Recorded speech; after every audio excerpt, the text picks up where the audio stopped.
àwọn onísùnmọ̀mí ti wọlé o. bó bá jẹ́ pé ń gbọ́ lókèrè tẹ́lẹ̀ ni mo láǹfààní àti sọ fún wípé a lè mọ iye ìlú tí wọ́n ti wọ̀ nílẹ̀ káàárọ̀ òjìrè lónìí. kò sẹ́ni tó lè sọ specifically pé iye ìlú báyìí náà ti wọ̀. ṣùgbọ́n mo láǹfààní àti sọ fún yín pé wọ́n ti dé sí wa lọ́rùn. kúrò nínú camouflage sásọ gbòòrò. wọ́n bá ara tí wọ́n rà tán tó bọ́ sẹ́yìn inú igbó wọ́n tó kó sínú camouflage padà. dẹ̀dẹ̀rìn ayíra òpónú ayírádá tó ń sọ wípé ó ṣeé ṣe kó já àwọn tó fẹ́ ra oúnjẹ fáwọn onísùnmọ̀mí. àwọn èèyàn mí ni wá ni o wọn ò bá eré wá o kò ṣeré Moscow ni wọ́n ń sọ o. ọ̀dà. Rasi tí wọ́n pè wá nísinsìnyí wọ́n pè sí ọ́fíìsì àwọn PCR nísinsìnyí tá a sáré lọ wò lẹ́yìn D17 so wọ́n change aṣọ so àwọn náà wọ hand glove yìí àwọn náà wọ hand glove sọ́wọ́ ẹ̀. ǹjẹ́ rí hand glove tó wà lọ́wọ́ wọn skeleton náà yà sí. ẹ̀yin èèyàn àwọn agbésùmọ̀mí ti wọlé o wọ́n ti ya wọlé Yorùbá wọ́n ti wà ní gbogbo everywhere. ẹ wo àbúrò Adélabú ọmọ Adélabú àwọn méjì àwọn náà kidnap tán ti gbé wọnú gbólọ pẹ̀lú ìyàwó wọn. ẹ wo nǹkan kẹfìdílé kẹwàá gbọ́ nǹkan tí bàbá wa Awikonko èyí tí wọ́n sọ. ẹ jọ̀ọ́ yín tẹ́ bá ti subscribe bá mi subscribe dé bá mi share fídíò yìí. sẹ́ńsíkà káwọn náà tiẹ̀ fíìlì ẹ̀ díẹ̀ sẹ́ẹ̀. Adélabú ò lórí méjì. tísà tí wọ́n bẹ́ lọ́rùn tí wọ́n dú lọ́rùn kò lórí méjì. ọmọ àbúrò Adélabú ò lórí méjì. àwọn akẹ́kọ̀ọ́ tí ń bẹ́nu gbó ò lórí méjì. àbúrò Adélabú ò lórí méjì. principal ilé ẹ̀kọ́ ìṣẹ̀lẹ̀ kò lórí méjì. káfígun dígun.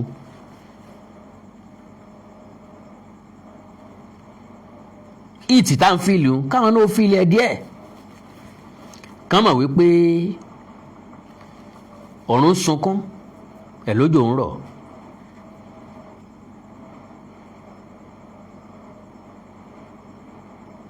sómi ojú ọ̀run ọ̀sáráyé lóore ni. oore kí la rí jẹ lọ́dọ̀ àwọn olóṣèlú wa. I don't know. mọ̀ bọ́yá ẹ̀yin àgbààgbà lè sọ fún mi kí láǹfààní tá a jẹ lọ́dọ̀ àwọn olóṣèlú. ewúrẹ́ wọn ìgbà tí election bá ń bọ̀ lójú ọ̀nà wọ́n ó di primary ní ìdìbòlugi ara wọn kó lè yà báyìí wọ́n ti ń dì káàkiri. eléyìí tọkàn àwa mẹ̀kúnnù ìlú kò tó nǹkan kan bẹ̀ pápápá ẹ má jẹ́ ń gba táìmù yín. ó ń bọ̀ ó ti dé báyìí o. ó ti dé. fídíò tí mo fi ránṣẹ́ ìpẹ́ láwọn píṣọ̀ yìí àwọn OPCR tí wọ́n mú ní mẹ́ẹ̀kọ́ ní ọwọ́ sọmọ́rọ̀lẹ́ ènìyàn so investigation ti ń lọ lórí wọn bó dẹ̀ ṣe wà yẹn àwọn messenger àwọn kidnapper àwọn bandits ní aṣọ sójà náà wọ̀ according to the report tí wọ́n wá lọ change sí aṣọ yẹn nínú igbó náà káàṣì wọn ní ìmẹ̀ẹ̀kọ́ ní D17 lẹ́yìn D17 nínú igbó náà ti mú wọn pressure ti wà o nǹkan ti wà o ẹ jẹ́ ká fi even though gan èmi gan alára lẹ́yìn mo wà lórí ọ̀kadà mo suspect àwọn kan báìkì tí mo gbé yẹn báìkì yẹn ò ṣe kíní dáadáa if not ó yẹ kí n lè trace wọn. problem tá a mọ̀ nínú yẹn gbogbo àwọn tí mo rí wọn máa ń ní excuse wọn ò lè ṣe kí wọ́n má ní kíni kí wọ́n má ní excuse báìkì tó gbé dání kò ṣe dáadáa àwọn tèkìtì náà ní báìkì táwọn fẹ́ fi ìgbà táwọn ò fi débẹ̀ wọ́n ti kọjá ọ̀dọ̀ àwọn sọ́jà tán bá ti wá kọjá ọ̀dọ̀ àwọn sọ́jà sọ́dọ̀ àwọn sọ́jà lòpin ilé ayé sọ́dọ̀ wọn lòpin ilé ayé. ok ẹnìkan béèrè ọ̀rọ̀ kan ní comment section wọ́n ní mi ò sọ yé àwọn káàsì yẹn now Benz 300 yẹn 2015 model ni Toyota Corolla Sport yẹn 2016 model, Lexus RS 350 2018 model, yeah. Range Rover yẹn nìkan ni mi ò fi wo ara mọ yíyà ẹ̀, yeah. God bless you. So now n tí àwọn tìmẹ̀kọ àfọ̀n yìí ṣe tó bí mi nínú jù, àwọn OPC reform, àwọn ní OPC reform, àwọn ló rí wọn, àwọn ló mú wọn, tàbí àwọn ni wọ́n mú wọn lọ sọ́dọ̀ wọn. Kí ni ṣe wá lẹ̀ Yorùbá? Ṣé kò sí ọ̀nà tá a fi lè ṣe hyperbole ni? Hyperbole, simile, metaphor, hyperbole. Kò sọ́nà tá a fi lè ṣe hyperbole. Ṣé dandan ni ká capture everything sínú fọ́nrán ni? Ṣé dandan ni ká ṣàfihàn kí ló dé? Ẹ rí wọn pé wọ́n ń pààrọ̀ aṣọ, ẹ ti mọ̀ pé àwọn èèyàn tá à ń wá leléyìí. Kí làbọ̀rọ̀ tún máa torí Ọlọ́run, kí làbọ̀rọ̀ tún máa polongo káàkiri torí Ọlọ́run. At the end of the day kí leléyìí, ẹ fáwọn ọlọ́pàá lọ́wọ́ àbẹ́ máa release wọn. Níbi tẹ́ ẹ gọ̀dé, ẹ mọ̀ pé àwọn eléyìí ti rójú yín àbí? Ẹ mọ̀ pé wọ́n ti mọ bí tẹ́ ẹ mú wọn lọ àbí? Bó bá wá dọ̀là tán bá sọná sí ọ́fíìsì OPC àrùyìn ọ̀hún, how will you feel? Bó o lẹ́ ṣe ṣe? Kí ni tẹ́ tún ṣe? Because ọmọ ọ̀gbẹ́ni ọmọ kù kí ni yára pọ̀ ọmọ bí àgọ̀. Ńdò làwa Yorùbá dà báyìí náà torí Ọlọ́run kò yé mi. Àgọ̀ ara wa ń peléke sí ni, ó kàn ń increase sí lójoojúmọ́ ni. Lọ́gbọ́n àtinúdá mọ́. Àwọn bàbá wa ló sì lọ́gbọ́n àtinúdá. Wọ́n jogún ẹlẹ̀ fún wa. Wọ́n fi ilẹ̀ fún wa, àwa la ṣàmúlò ẹ̀.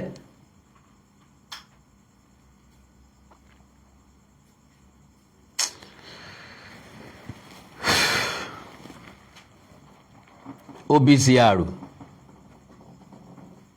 àwọn olórí wọn nù gbó tí wọ́n ń pààrọ̀ aṣọ.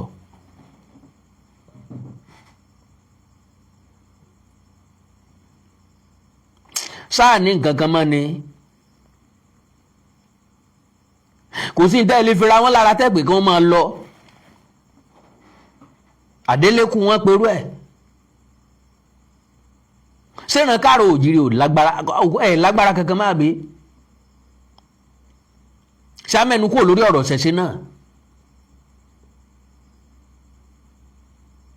Ní nǹkan tẹ́ fi kàn wọ́n lára, tẹ́ fi gún wọn lára, tí wọ́n dárin ẹgbẹ́ wọn tàbí tán nílé délé tí wọ́n kú sójú ọ̀nà. Torí ọ̀tá lélẹ̀ ẹ ti mọ̀ kàtígóríkálì pé àwọn tẹ́ ń wá lélẹ̀, àwọn tá à ń sọ lélẹ̀ yìí, ó dìgbà tán bá tó jẹ́ àwọn ọmọ yín kó lágbára Ọlọ́run. Nǹkan aburú ò ní ṣẹlẹ̀ sí nímẹ̀kọ àfọ́n o. Bó bá ṣẹlẹ̀ mi àkàndọ̀rà Awikonko ò ní sọ́ǹpa ẹ̀. Torí Yorùbá ní bọ́lọ́n bá ti fọ̀tá ẹni hàn ní àbùṣebùṣe. Ọlọ́run fọ̀tá yín hàn yín, fúnra yín lẹ tó rìlíìsì ọ̀tá yín, ẹni kọ́ lọ túnra mú.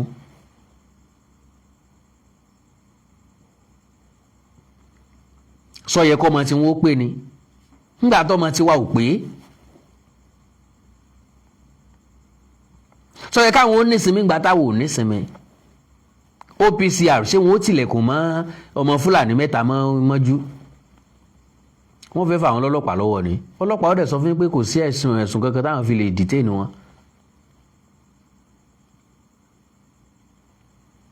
Àwọn SARS kan lè mú ọmọ Yawo kí wọ́n gbowó lọ́wọ́ ẹ̀ kí wọ́n lọ dọ́gbọ́n pa síbì kan. Kò sẹ́ni tó lè mú ajínigbé kó lọ yanjú ẹ̀ síbì kan. Ẹ mọ́ pákàndọ̀rọ̀ Awikonko ní kọ́ ní nǹkan kan, mi ò sọ pé ẹ sí nǹkan kan o, wàhálà tí yín nìyẹn o. Nǹkan mú l'Óṣogbo náà ariwo pọ̀ jù. Àwọn àgbà ya náà ń pariwo ẹ má jẹ́ ọlọ́ o, kò gbọ́dọ̀ ọlọ́ o, kò yẹ kẹ́ ẹ jẹ́ ọlọ́ o. Má ò gbérò àwọn èèyàn wo làwọn èèyàn báyìí torí Ọlọ́run.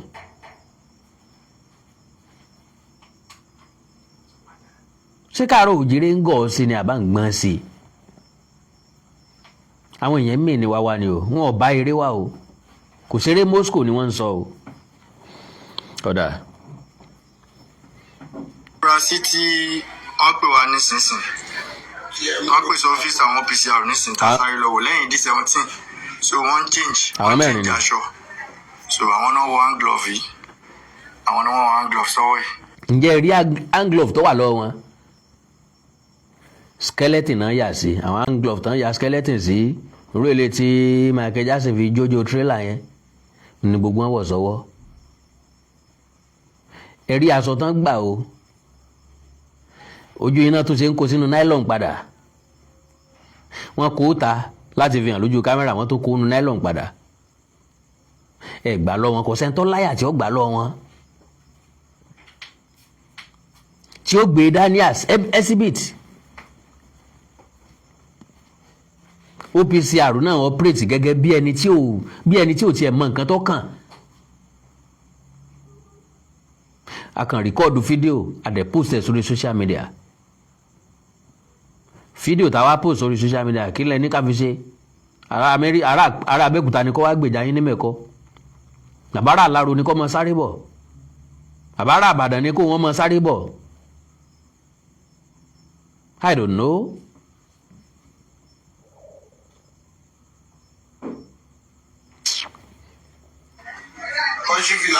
àwọn náà wà ń glọ sọ́wọ́ ẹ ṣífìlà yín fúkẹ́ fún mi. wọ́n ní kí wọ́n ṣífìlà gbogbo wọn náà ṣe. wọ́n láwọn wá sí. wàhálà ọmọ 14 years wà láàrin. àwọn wàrà nǹkan ó ṣe ṣe kó jẹ́ àwọn tó ń lọ oúnjẹ fáwọn èèyàn wọ̀nyẹn rèé o àbí kó jẹ́ nù. ọ̀ǹgbọ́ dẹ̀ òpònú ayérada ó tún ló ṣeé ṣe. ẹlẹ́rìí wọn ń change aṣọ kúrò nínú camouflage sásọ ògbóró wọ́n bá ara tí wọ́n rà tán tó bọ́ sẹ́yìn inú igbó wọ́n tó kó sínú camouflage padà dẹ̀dẹ̀rìn ayíra òpònú ayíràdá tó ń sọ wípé ó ṣeé ṣe kó já wọn tó fẹ́ ra oúnjẹ fáwọn àwọn onísùnmọ̀mí àwọn kìíní ìmúnúròyìn ọmọ ọ̀gbẹ́ni ọmọ kú. wọn náà àmọ́ hand glove ló wà lọ́wọ́ wọn lọ yìí aṣọ tó ń change nílẹ̀ aṣọ tó ń wọ̀ tó ń change nílẹ̀. àgbàlagbà ní sọ̀rọ̀ ńlẹ̀ lẹ́yìn o ẹ máa send ẹ̀ sí platform ẹ máa send ẹ̀ ńgbà tán wá send ẹ̀ kí wá ló wá tó kù.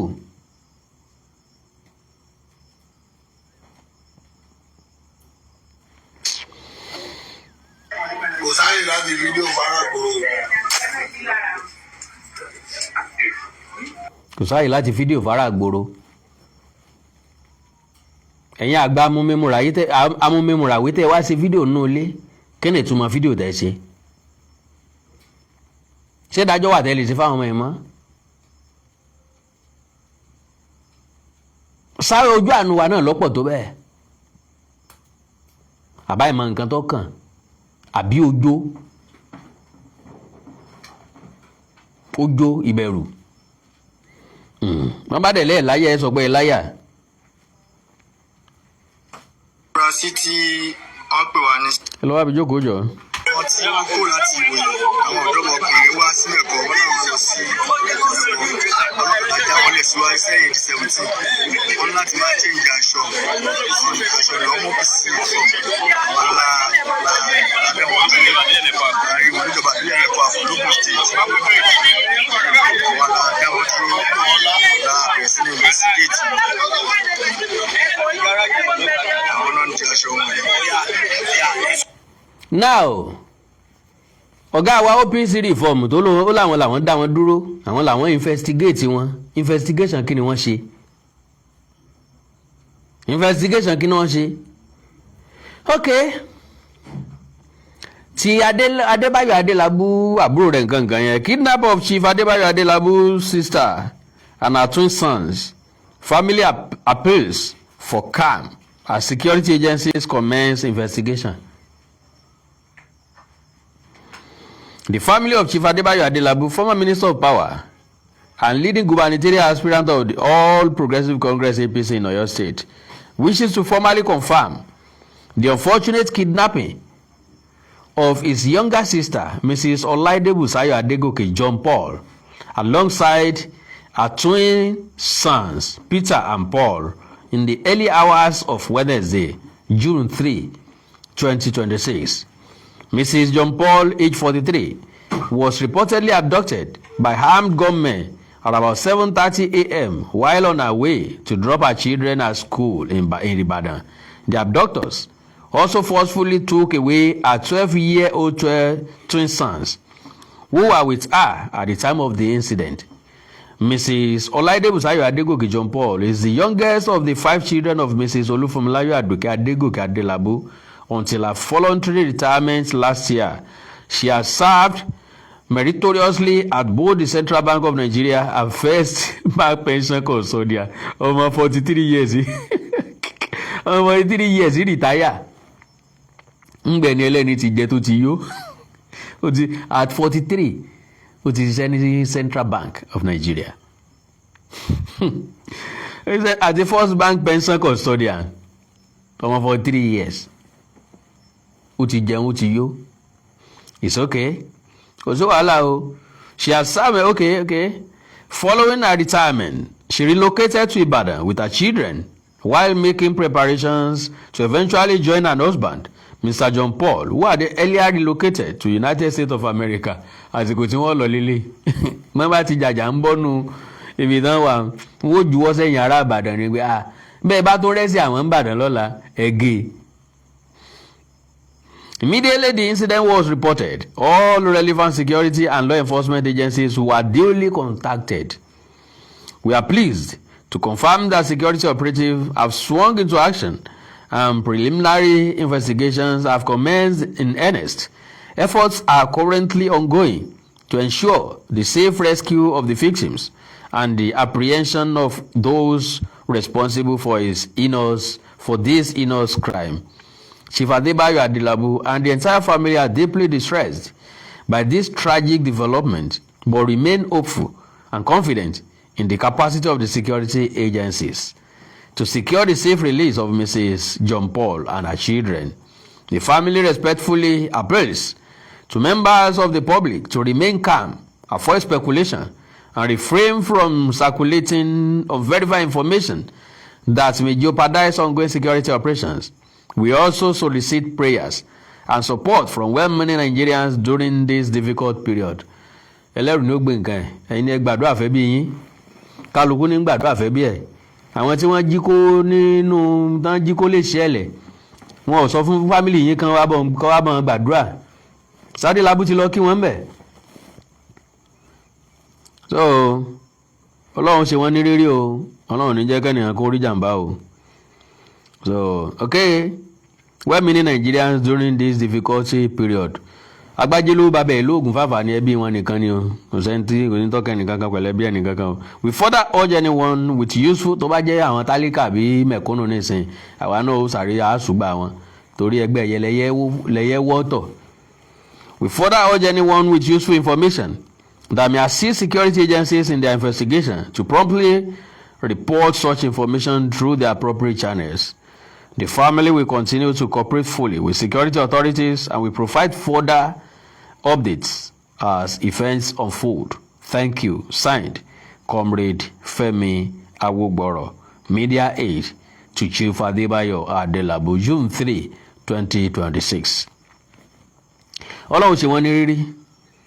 Ọlọ́run jẹ́ kí gbogbo abiyamọ jèrè ọmọ wọn lágbára Ọlọ́run. All right.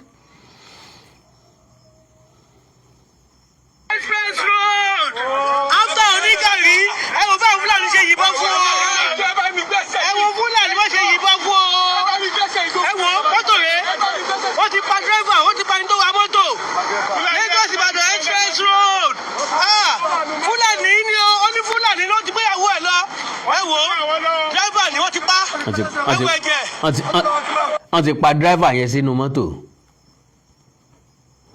ẹnìkan náà kú lẹ̀lẹ̀ ọkùnrin tí ń pariwo ń tiẹ̀ wọ́n bá gbẹ́sẹ̀ kan dúró wọ́n ti yìnbọn fún lẹ́sẹ̀ wọ́n ti yìnbọn fẹ́ ẹlẹ́ni lẹ́sẹ̀ kò sí ròyìn rere kan tó ti Nàìjíríà wá lójúmọ́ mọ́ ìròyìn aburú, ìjínigbé, ìfẹ̀míṣòfò, wọ́n ti káwọn ọmọ kan o, wọ́n ti já wọn èèyàn kan gbé o, wọ́n ti lọ kọlù àwọn kan o, ìròyìn tá à ń gbọ́ lójoojúmọ́ nù.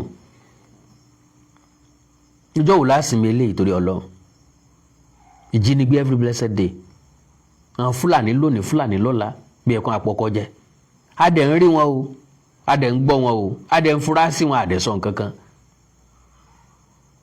Bí orin Ọ̀làndó Ọ̀wọ̀, mo ti dé, mo dé sí wọn lọ́rùn rẹpẹtẹtẹ, wọ́n ti dé, wọ́n dé sí wa lọ́rùn rẹpẹtẹtẹ, á jẹ́ mú kò mí ẹ̀.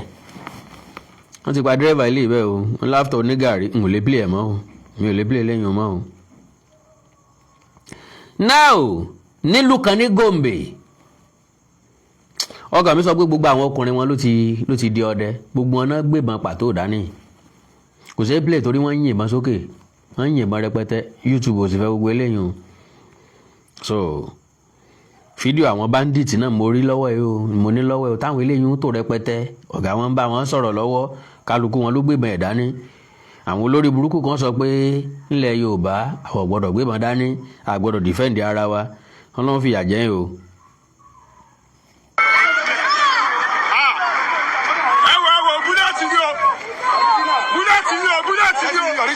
Original. Ọmọ Fúlàní tán mú yìí nísìnyí. Ọkàn wò bí innocent ni o.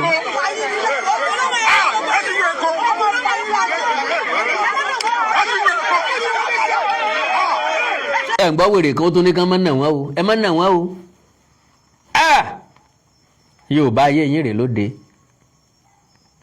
Bọ́ bá jọmọ Yorùbá ẹgbẹ́ yín ni, ẹ ti pé kí wọ́n lù pa, ẹ ti mọ béèrè táyà. Wọ́n tún fẹ́ nà wọ́n, wọ́n tún ní kán ẹ má nà wọ́n o, ẹ má nà wọ́n o. Bọ́ bá jọmọ Yorùbá ló jí gàrí 50 naira, ẹ ti fẹ́ lù pa síbẹ̀. Gàrí 50 naira ẹ mọ̀ pé bí ń pa ni o, ẹ ti fẹ́ lù pa bẹ̀. Ọmọ Fúlàní lélẹ̀ o, ẹ rí ọta àbọ̀n lọ́wọ́ wọn o, ẹ gba idà lọ́wọ́ wọn o. Kò sẹ́ni tí ó ní ọta àbọ̀n tí ò ní níbọn o, ẹ béèrè ibi tán gbébọn sí o. Ẹ tó ní kán máa ń nà wọ́n, wọ́n ti dán bíi 4 jókòó sílẹ̀, wọ́n mú yẹn tó fi ṣe bẹ́ẹ̀tì ọta àbọ̀n ni. Ẹ tó ní kán máa ń nà wọ́n, Ọlọ́run ràn wá lọ́wọ́ o. Hey.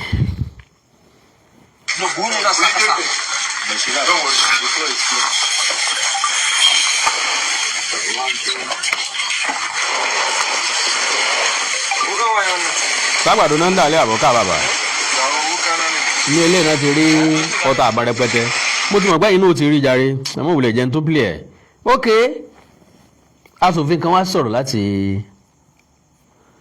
ìpínlẹ̀ Ọ̀ṣun. My name is Bamidele Salam, elected by the people of Ede North, Ede South, Egbedore, Jibo Federal Constituency of Osun State. There is a saying among the Yoruba people that if a lion comes into a village and kills the children of the poor, there may be no noise, there may be no mourning. But the day the lion comes into the village and kills a child of the king, the whole city is turned into a graveyard. Mr. Speaker, for reasons we all know, most of the children of those of us who are in leadership position today please attend private schools. Some of them outside of the Federal Republic of Nigeria because reality. Ọ̀pọ̀lọpọ̀ àwọn tí wọ́n ń gbé ọmọ mẹ̀kúnnù, ọmọ tálíkà ni wọ́n. Àwọn táwọn wà nílé ìgbìmọ̀ aṣojú ṣòfin kò sí ọmọ àwọn ní public school, and majority of them wọn ò tiẹ̀ sí Nàìjíríà rárá. Reality. Can afford it. The children of the poor, the children of the laborers, the children of the teachers, the children of the carriers of wood attend public schools. And we cannot afford to close our eyes to the realities of the dangers that their children and the teachers face today in Nigeria. And I want to suggest, Mr. Speaker, that part of the resolution of this motion should be the need for the federal government of Nigeria to create a special force, a special security. architecture specifically designed for the school system. Many countries of the world that face similar problems devised creative means of protecting their schools. There was a time, Mr. Speaker, that the Nigerian Civil Defense Organization had a school security system. And I'm saying it on good authority that committee, that body that was set up by the civil sector, by the Nigerian Security and Civil Defense Corps, was never funded for the period of its existence. Of course, mo ti sọ sẹ́yìn wípé a máa ń lo wọ̀ nígbà náà, àwa náà máa ń sọ́lé ìwé àwa àtàwọn civil defence voluntary organization wọ́n pè wá ńgbà náà, paramilitary wọ́n pè wá ńgbà náà, à ń ṣe sọ́jà à ń sọ ọlọ́pàá. ṣùgbọ́n àwọn ọmọ iléèwé ń gbélé ìwé dáadáa, aburú kankan ò dẹ̀ ṣẹlẹ̀ sí wọn, kò sẹ́ni tí jí student gbé, àgbowó lé lórí nígbà náà, but à ń ṣe tayọ̀tayọ̀ nígbà náà. tọ́ra wa bílí ìpáwà ti jáde secondary school, báwọn ọmọ ẹ̀ ṣe ń roam káàkiri street nǹkan àláìkẹ́, school dẹ̀ invite wa, a dẹ̀ jẹ́ wọn, a dẹ̀ bá wọn ṣe láàrin píríọ̀dù kan, to the extent pé ìbẹ̀rù yẹn ò jẹ́ kán lè jáde mọ́ ńgbà tá àti ẹ̀ ṣe mọ́ rárá. ìyẹn túmọ̀ sí pé gbogbo àti civil defence náà federal government ò tí ì fọwọ́ sí wọn nígbà yẹn, gbogbo á jẹ́ voluntary organization. ntọ́ jẹ́ kí wọ́n welcome àwọn gbà yẹn tí wọ́n fi welcome àwa máa no wọ̀ ní pé ọmọ kéékèèké pọ̀ láàrin tiwa, kò sọ ọmọ kékeré láàrin àwọn civil defence kó tó di pọ́n jẹ́ ká máa gbébọn. I think it is high time that we looked at this problem in a very, very urgent manner and provide adequate security for all schools. I disagree with those who say that we cannot protect all schools. If we can protect the thousands of public office holders in Nigeria, we can protect the children of the poor who attend our public schools, protect the teachers. And on these incidents that happened in Oyo State, I say that the government needs to be more proactive, needs to be more reassuring in a manner that will not allow the problem to fester more than what, and provide comfort to the victims of this attack. I sympathize with the government and people of Oyo State. I sympathize with other children in that part of the country that are in captivity at the moment. And I pray that we will have the courage, the determination to do the right thing within the shortest possible time. Thank you so much, Mr. Speaker, for this opportunity.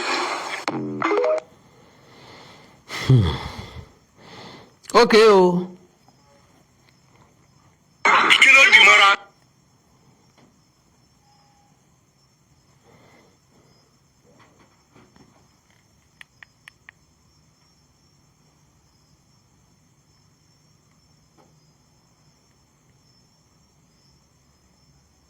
Kí ló dì mọ́ra?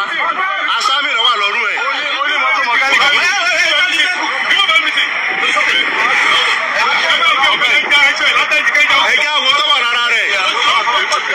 Now ńgbà tí wọ́n mú yàn ọwọ́ camouflage sọ́jà sísàlẹ̀, ẹ̀wù tọ́wọ̀ sókè oríṣiríṣi ẹ̀wù ni, kì í ṣe ẹ̀wù bíi mẹ́ta gan. nínú àwọn ẹ̀wù yẹn aṣọ àmọ̀tẹ́kùn bẹ́ńbẹ́,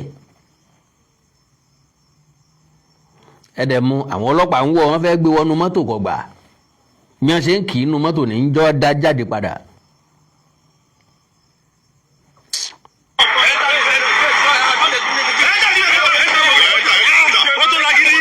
wọ́n ní ọwọ́ nu mọ́tò fúnra ẹ̀ ló tún palẹ̀kùn mọ́tò dé gan.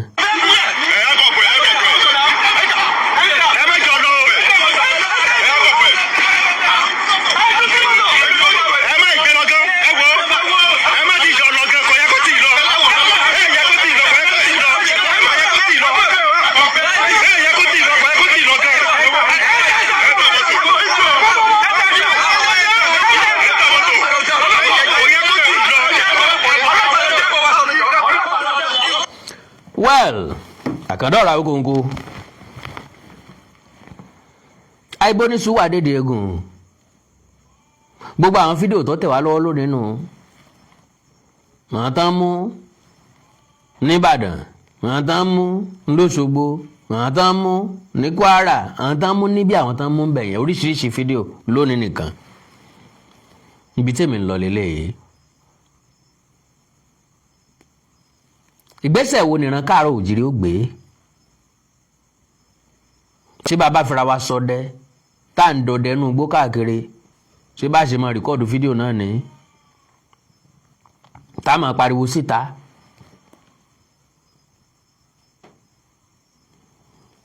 irú eléyìí nísìnyí tẹ́ ẹ bá so oríṣiríṣi lọ́rùn ẹ bá camouflage ní díẹ̀ id card ẹ̀dà kó mú jáde tó bá jẹ́ sọ́jà ni kò sẹ́ni tó máa jẹ́ sọ́jà tí ó tún jẹ́ àmọ̀tẹ́kùn at the same time.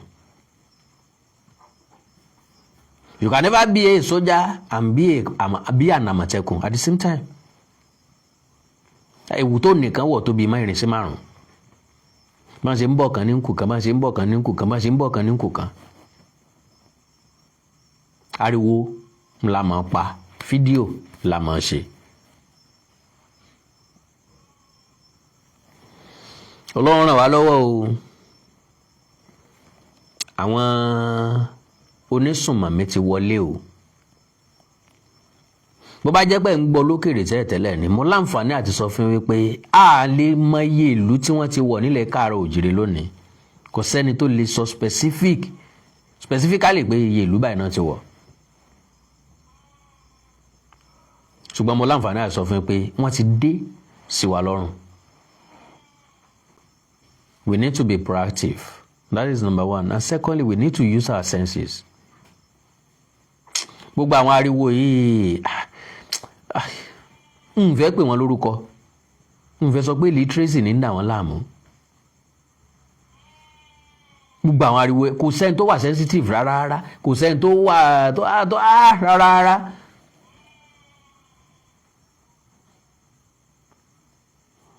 Láti ẹ̀dọ́gbọ́n tán kó ń bẹ̀gbẹ̀ ẹja lọ station ẹ ti rójú ìjà ńlá sa.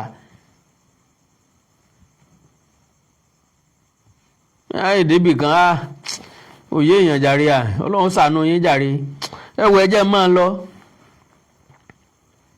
Ẹbọn ní sùwà dédé egun bá pariwo látòní dọ̀la the same thing náà ni.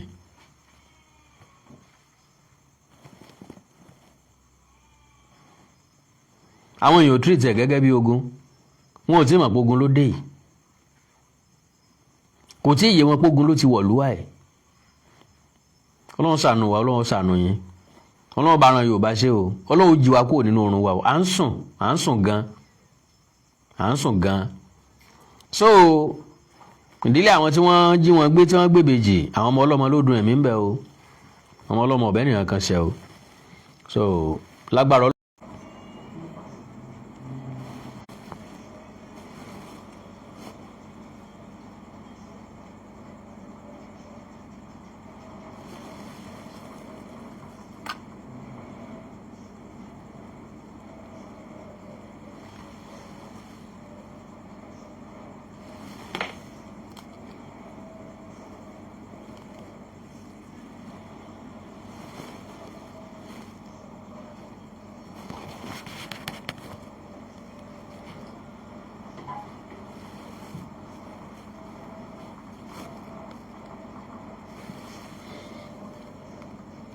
ó kí gbogbo ọmọ káàárọ̀ òjìrè o.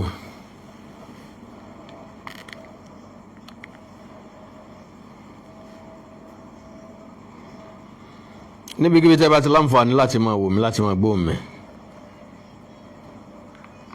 Arélùmọ́ bí owó ọ̀rọ̀ ló dé tí ó tún máa sọ lówó ẹ̀ ní mọ̀sọ́mọ̀sọ́. Àkàndọ̀rọ̀ Awikonko ló kọ́ mi. Àjàwó àrò ní mi Awikonko aṣọ lójú ọlọ́rọ̀. Bọ́lọ́rọ̀ bá gbọ́ kí n bàbá ńlá bàbá ọlọ́rọ̀ ó ṣe. Ẹ̀kẹ́ ni mo máa dúró fọ́tí lé gbẹ̀ngbẹ̀ng. Òtítà alé eyín rẹ̀ ọmọ arẹ́rù mọ́ sọ. Arẹ́rẹ́ ìmúdé ọmọ yẹkuyẹku. Ọ̀gẹ̀dẹ̀ mọ́wọ̀ lúwọ̀ ọmọ yẹdùyẹdù.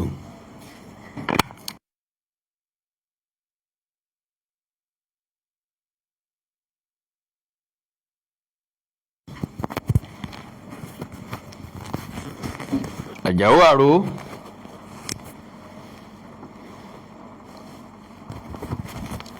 Mo kí nínú ilé mo kí lẹ́dẹ̀ yìí. Ìbànújẹ́ òní kàn yín ní gbogbo ibi tí afẹ́fẹ́ kìíní ọ̀hún fẹ́ dé. ìjàmbá ò ní ṣe yín o láṣẹ Èdùmàrè. Mo nígbàgbọ́ pé àrùn tí ń ṣogójì ní sọ̀ọ́dúnrún báyìí ń tó bá bọ́ya dé ó ti ń ṣe gbogbo ọlọ́ya. Ibì kan ni wọ́n wà o, ọ̀dọ̀ àwọn kan wọ́n wà, àwọn kan wọ́n ń jí gbé o. Ó ti ń di kárí ayé aṣọ oníṣúgà. Bí ṣe ń ṣẹlẹ̀ lẹ́kìtì ní ṣẹlẹ̀ nípínlẹ̀ Ọ̀ṣun, ní ṣẹlẹ̀ nípínlẹ̀ Kwara, ní ṣẹlẹ̀ nípínlẹ̀ Ọ̀yọ́, ní ṣẹlẹ̀ nípínlẹ̀ Oǹdó, ní ṣẹlẹ̀ nípínlẹ̀ Ògùn, ní ṣẹlẹ̀ nípínlẹ̀ Èkó. Báyìí ojú gbogbo wa ti tó. Ṣé ẹ gbàgbé pé kọ̀pẹ́kọ̀pẹ́ ni mo ṣàfihàn fídíò àwọn Fúlàní tí ọkọ̀ àjàgbéjò gbé wá sílùú Ìlọrin lálẹ́ láàjọrún dòdòdò lálẹ́. Ṣé ẹ gbàgbé pé kọ̀pẹ́kọ̀pẹ́ ni mo mọ̀ wá tí mo ní ìpínlẹ̀ Ògùn lọ́gbọ́n kí ni ó ń sún kàn pé agbègbè Mẹ́kọ̀ Àfọ̀n àti Ọ̀dẹ́dá ní fúra wà wípé àwọn jàǹdùkú ọ̀hún tún ń bọ̀ tàbí pé wọ́n ti fẹ́ sọsẹ́. Àti ìkófánlẹ̀ Ifá ti ń sẹ̀. Kò tí ì pẹ́ kó ìrìn jìnnà bí orin Ifá, kò ì pẹ́ o kó ìjìnnà. Ẹ wá wo Ifá wo kì í bí ti ń sẹ́. Kò ì pẹ́ kó ìrìn jìnnà. Ní fátá wo kì í bá bẹ̀rẹ̀ sí ní ṣẹ́. Bí àrá ní mọ̀nà wà. Wọ́n ti wọ Ìmẹ̀kọ Àfọ̀n. Àwọn ará Ìmẹ̀kọ mú wọn níbi tí wọ́n ti fẹ́ pààrọ̀ aṣọ. Ṣé gbàgbé kamọ́fúláàgì sọ́jà mo ní wọ́n wọ̀ tán gbọ́kadà wọnú ìlú wá tí wọ́n wá ń ṣòfin tó wá wọlé wò táwọn aráàlú ò béèrè lọ́wọ́ wọn. Àwọn mẹ́ta nu wọ́n fẹ́ lọ ra nǹkan tí wọ́n jẹ, bóyá wọ́n fẹ́ lọ ra tí wọ́n jẹ. Wọ́n wá ń pàwọ̀dà bí ìtàn tá a gbọ́ ń jò ní pé àwọn èèyàn àbí pé àwọn ẹranko pàápàá jùlọ àwọn àgbọ̀nrín àwọn náà máa dèèyàn láti wá nájà. Wọ́n pàwọ̀dà nínú ọ̀gán.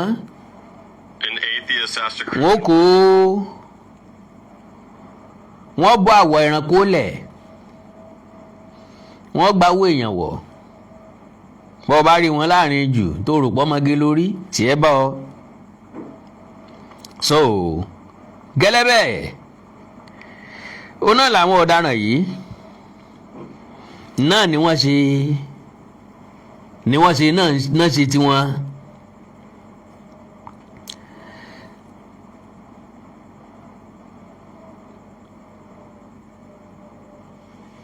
Ọlágbára díẹ̀ o.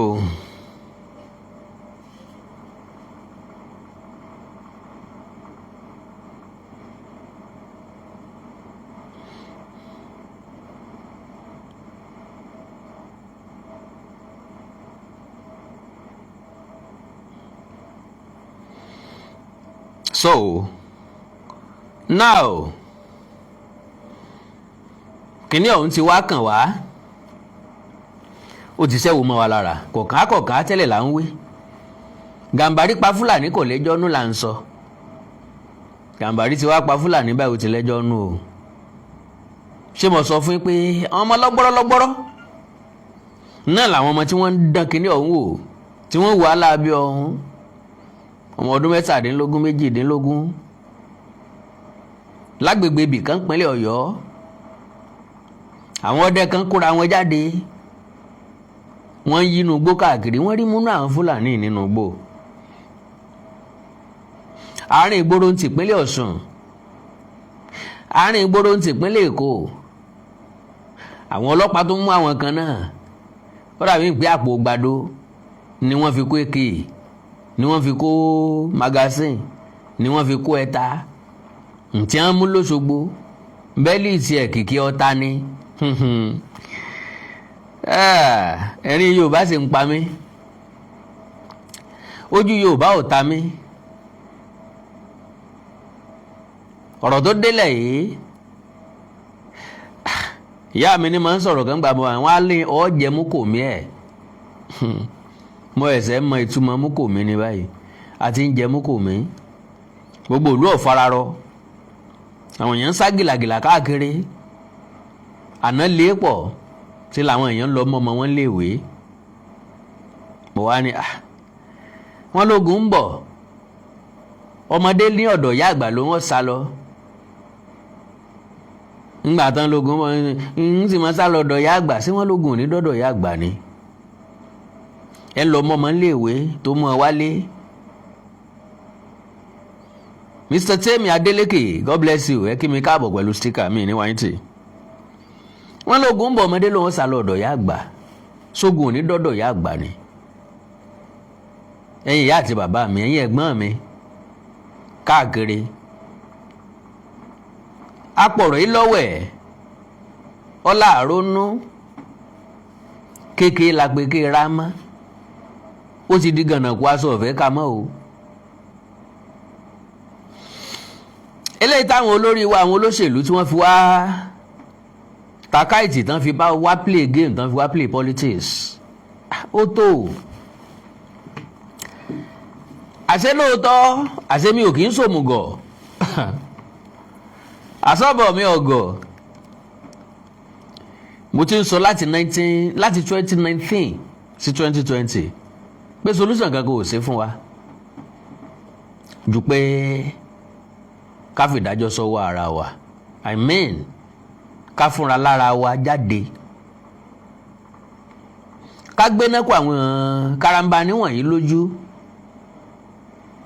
ọlọ́run bá mi ń gbọ́ gbogbo òlú làwọn èèyàn ti ń jáde wọ́n ń jáde tajàtajà ní ajá rẹpẹtẹ mo ní ọ̀rọ̀ tí ìbójúgun ló lòun ọ̀lẹ́ràn ẹni ọká sọ tí ń fẹ́ nà oró tí ìtọ́ lára já ni ọgọ kanga sìgìtìgì sọgọ míngé òró ọ̀tọ́lá gbóró bá tọ́lá kò ní fọ ẹ̀nà yọ pariwo ẹgbà ń wo ọgá sọ ń wo àwọn tó láporó lè wọ́n rí bíbá gbé jáde àwọn kìíní ọ̀mú kékeré o Fúlàní fẹ́ gbalẹ̀ wa and that is their mission wọ́n fẹ́ lé wa kúrò. Ṣé ẹ gbàgbọ́ pé kò sí nǹkan kan ní South West kò sí nǹkan kan ní Nàìjíríà ní ìsìn I mean ebi kárí ìlú ìṣẹ́ kárí ayé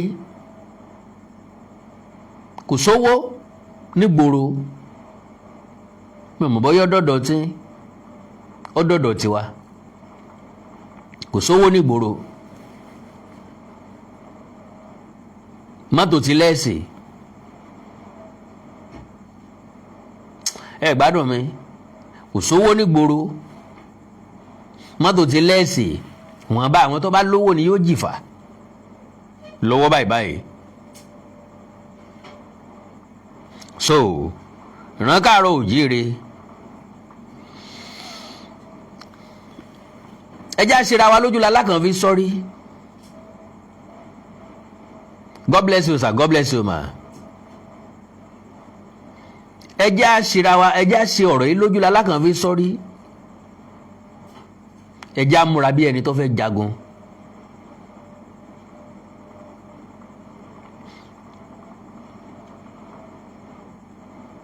Ẹ jẹ́ ká wà very very careful ká sì wà very very at alert. Lónìí àtàná nìkan ọ̀pọ̀lọpọ̀ la ti rí mú. Like I said ntọ́ba mu tí òfin sówó ní South West àwọn ará òkè ọya máa feel it ntó tí wọ́n wá sí South West lẹ ti ń gbọ́ yìí o. Bọ́ bá jẹ́ pé wọ́n fẹ́ fìjà gbalẹ̀ mission wọn nìyẹn kì í sàsìkò ni wọ́n fẹ́ execute ẹ̀ tẹ́lẹ̀tẹ́lẹ̀ ṣùgbọ́n ebi ló tì wọ́n jáde for now wọ́n wàá mọ̀ wípé ikú wọlé ahoro bá ń sá ni òfò ìsẹ́ntì òní ewúrẹ́ wọlé àpọ́njùrù fẹ́fẹ́ kí làpọ́n rí jẹ tí ó gbọ̀n ẹlẹ́dẹ̀ẹ́ran àwa tí wọ́n wá bá ojú ọlọ́run là ń wò bí oko ajá alájá ojú ọlọ́run ojú ọlọ́run ojú ọlọ́run ojú ọlọ́run àwọn tí wọ́n wá dógò tí á lọ́rùn wọ́n ó tún máa gbé alọ́mọ gbé àwọn àgbàlagbà kéwèé sàgbààgbà wọ́n máa fi búrẹ́dì kó alómi ọbẹ̀ wọ́n máa gba ransom lọ́wọ́ wa àfi káwa gbó jiyàn gbé ká gba ransom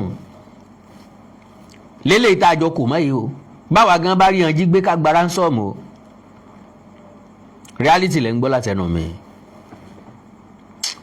Fúlàní tó fẹ́ jí agbésẹ̀ bá a bá rí wọn kó káwa gbó béèrè ransom lọ́wọ́ ẹbí wọn but lo and behold bá a bá béèrè ransom akànfò a fi wàhálà wa ṣòfò ni san lẹ́bí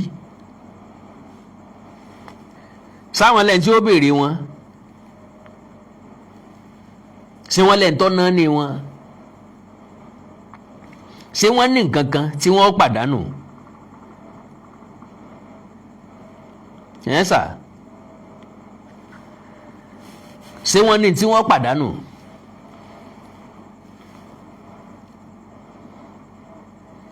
ṣé nẹ́tíwọ̀kì yóò tún dára ní kí ló dé.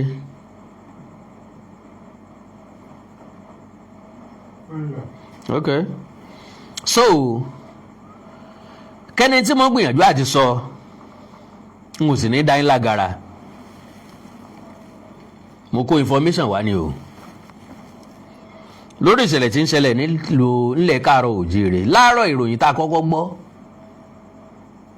ni pé wọ́n jí kó tiẹ̀ tó di pa àti ẹ̀gbọ́n tó ṣẹlẹ̀ gan àwọn kan ń pé wọ́n jí àbúrò Adélabú gbé wọ́n jí Yawo àbúrò Adélabú gbé pẹ̀lú àwọn ọmọ Adélabú mọ̀ òwe ọmọ Adélabú bò ń bò lẹ́ẹ̀tì rí wọn ń bò lẹ́ẹ̀tì ráwọn eléyìí ń tòsí bóyá lẹ́ẹ̀fì rí wọn sójú tẹ́ ìdàgbà tẹ́ ìdògbò àfi wọ́n bá ń ṣe wedding lókù ẹ lè rí picture wọn bá fẹ́ ṣe graduation ọmọ Adélabú ẹ ṣe wá dàmọ̀ nígbà tí wọ́n wálé ọdún wọ́n bá wálé ọdún ṣe ráàyè dénú ilé wọn ẹ ní mọ̀ bọ́ ọmọ wọn wálé bí ọ̀wálé àwọn eléyìí mọ̀ tí mo poro tọ́mọ̀ Ọlọ́run ti sọ̀rún lájẹná fún wọn kó ṣe fáwa náà lókù àwa náà ní pàṣán gbogbo ẹ̀ ń gbó mọ́ lórí so like I said kò sówó nílùú pé mo bọ́yẹ fílẹ̀ ní mọ́nì ṣùgbọ́n bí o ṣe sówó lóhun ọ̀pọ̀lọpọ̀ nǹkan ló ti wálẹ̀ ló ti less kí wàá ní ká ṣe nílẹ̀ Yorùbá ńlá ti sáré káàkiri ọmọ jẹ ọmọ ó mu kì í ṣe lókè ọya o kò sẹ́ni tí ń sáré ní tọmọ jẹ tọmọ ó mu o bókété bá ti dàgbà kọ́ dáléyà ní tọ̀dọ̀ wọn ọmọ 16 17 18 ni wọ́n ń ṣe bandit káàkiri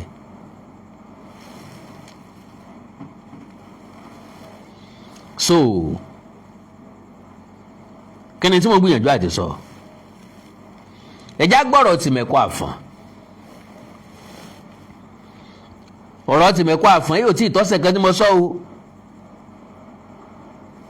àbóyè pọ́sẹ̀ kan kì í pọ́sẹ̀ kan o so now wọ́n mú kan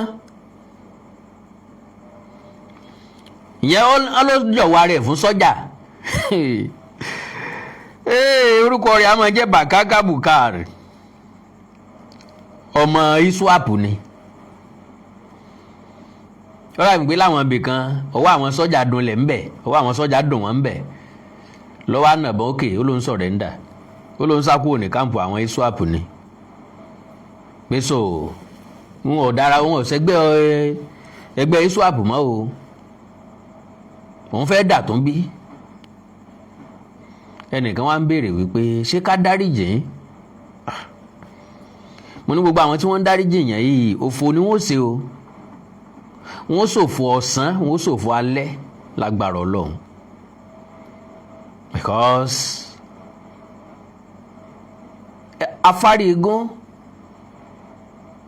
ayẹ̀sọ́ ọ̀sìn agẹkànnàkànbù àti òru afárun mú agbe ó wá dorí ẹ̀ lulù ẹ ní abẹ òmú mọ́ ẹjẹ́ àpọ̀n bọ́bájọ́ ọmọ yahoo ni a pè é ó di dandan gbà tó bá dé ọgbà ẹ̀yàn tó bá dẹ́wọ̀n o nǹkan nǹkan bọ́bá jẹ́ lòmíì lọ jalè ẹ pé kí wọ́n kí táyà bọ́ lọ́rùn kí wọ́n fi pẹtiró sí kí wọ́n dáná sí àwọn eléyìí tí ń jìyàn gbé tipẹ́tipẹ́ o wọ́n ti dọ́pọ̀lọpọ̀ èèyàn lóró o wọ́n ti pọ̀pọ̀lọpọ̀ èèyàn lẹ́kùn o ńgbà tẹ́ ẹ sì mú wọn ẹ ṣe kún wọn wẹ́lẹ́wẹ́lẹ́ lè wá ní pẹ́pẹ́sẹ́ o ẹ fẹ́ dáríjì wọ́n ẹ fẹ́ rehabilitate wọ́n tiẹ̀ ló ti wọ́n ti mú lọ rehabilitation center rádàdà bá ṣe ń bá káàkiri lórílẹ̀‐èdè Nàìjíríà nù o ìpadàbọ̀ tiwọn náà níbi táwọn náà ponú sí àwọn tí ń dá wọn lẹ́yìn ló yẹ kí wọ́n máa padà kan yín mọ́ kí wọ́n jẹ́ kán fìlì yìí tìyẹn because lójú ìwòye tèmi irú àwọn èèyàn wo ní í ṣe olórí wa náà yes mo wí bẹ́ẹ̀ irú àwọn èèyàn wo ní darí wa bóun náà ṣe ń ronú ta ni ń bá wọn ronú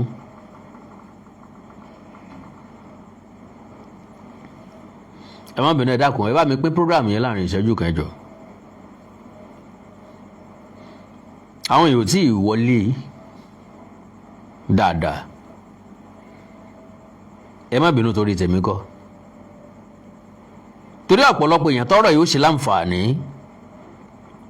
gẹ́gẹ́ bí àlàyé tí mò ń ṣe bọ̀ wọ́n wá ní wọ́n jí mọ̀lẹ́bí Adélabú gbé astagafula kọ́lọ́run dáríjì mi mo ní Ọlọ́run ṣeun yes ọgbọ́ dáadáa lẹ́nu mi gbólóhùn tí mo wí ni pé Ọlọ́run ṣeun ẹ̀ tí wọ́n bá wò mí tí wọ́n bá èmi ọmọ bá yín fọ̀rọ̀ pamọ́ ìdí tí mo fi sọ pé Ọlọ́run ṣeun ni wípé at least ọkàn àwọn èèyàn tó nífọ̀n tó lè kan náà káwọn ní ó fìlì yìí tìyẹn díẹ̀ yes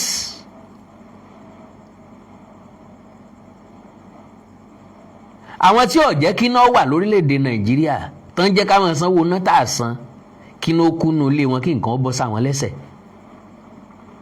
káwọn náà fìlì ẹ̀ díẹ̀ àwọn tó wà lóyún minister of transportation nǹkan gbogbo àwọn tí ń gba owó kọ́ńtrátì tí wọn ò ṣe títì dáadáa kí táyà tiwọn náà fọ́ kí mọ́tò wọn wọ gbó kán mọ́ kú káwọn náà fìlì ẹ̀ gbogbo àwọn tó politicize insecurity ní Nàìjíríà kí wọ́n jí wọn gbé kí wọ́n jíyàwó wọn gbé kí wọ́n jọmọ wọn gbé kí wọ́n má pa wọn o kàn sanwó rọ̀gùnrọ̀gùn kan fi béèlì ara wọn káwọn náà fìlì ẹ̀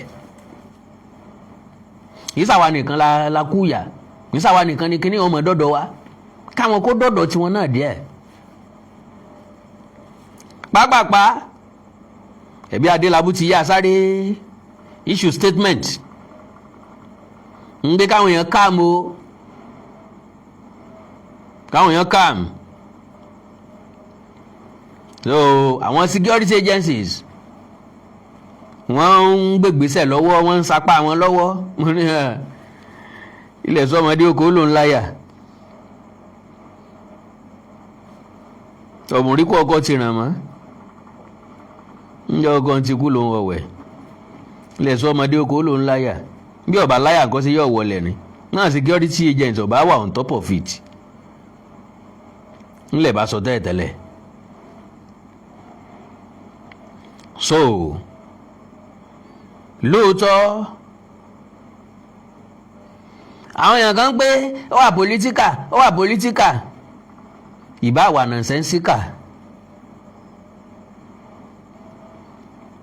wà nọ̀nsẹ́nsíkà ẹ má gbàgbé o pé mo nílé kan tí mo fẹ́ tà ní GRA extension 3 bedroom flat ni ó wà gated bọ́ọ̀ wà ń bẹ̀ wọ́n ti parí wọ́n ẹ̀ṣẹ̀ parí ẹ̀ ni ẹnìkan kò tí ì gbé bẹ̀ rí ilé lọ́tún ilé lẹ́sì ilé wájú ilé lẹ́yìn ilé tí wà láyìíká bẹ̀ mo ṣàfihàn fídíò ẹ̀ nú àwọn ètò tí mo ṣe tẹ́lẹ̀ tó bẹ́ẹ̀ bá nífẹ̀ẹ́ sí tẹ̀fẹ́ gbé GRA extension ẹ jẹ́ á sọ̀rọ̀ lórí WhatsApp 45 million naira ni o ẹ jẹ́ n surprise ẹ̀ fún yìí o 45 million naira ni and direct from buyer ni kò sí intermediary kò sí pé kíní kan ṣẹlẹ́dẹ̀ ń pàkọ́